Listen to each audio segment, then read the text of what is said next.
Today we're going to use Wayne Thiebaud as inspiration to create a piece of artwork based on composition. We'll talk about that again in a minute. Did you know that he was born on November 15th, 1920? Recently, he had a really big birthday. Take a second, do the math. How old does that make him? Did you figure it out? That's right. He had his 100th birthday just in 2020. That's amazing. That means he's been creating art for 84 years. Now let's go back to that word composition. Composition is the way an artist places their work on a page. The word actually means put together. So how do you put together your piece of artwork? With your ice cream cones or sweet treats. Like here, where Wayne Thiebaud placed one item on the page. And what else could you add to make it feel complete? Like setting the ice cream cone on something or adding a plate, or putting it slightly off center, then adding a tabletop and a shadow. Or here he created 3 cupcakes to create something called repetition. It's almost like it's sitting on a bakery shelf at a cupcake shop. And speaking of a bakery or a restaurant, what different items might be at your shop?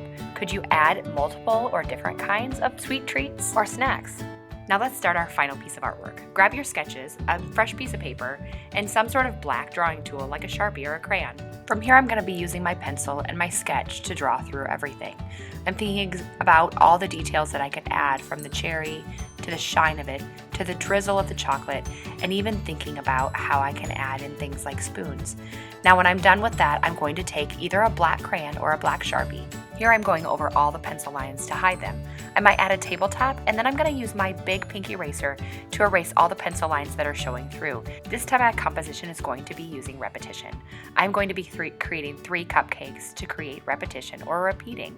I'm going to add in different details, and I want it to be interesting like a cupcake shop, so I try different things. I add the frosting, sprinkles, cherry, and a cookie. I add the line across the back to make it look like a tabletop, and then I take my permanent marker or my black crayon and I go over all the pencil lines and erase any I missed. And then I move on to my next and last piece of artwork that I'm going to show you today.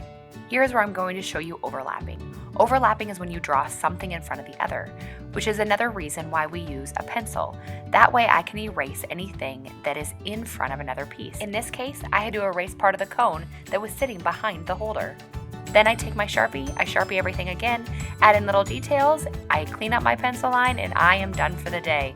Save these pieces of artwork for next week. Now go add a response on Seesaw so your teacher can see.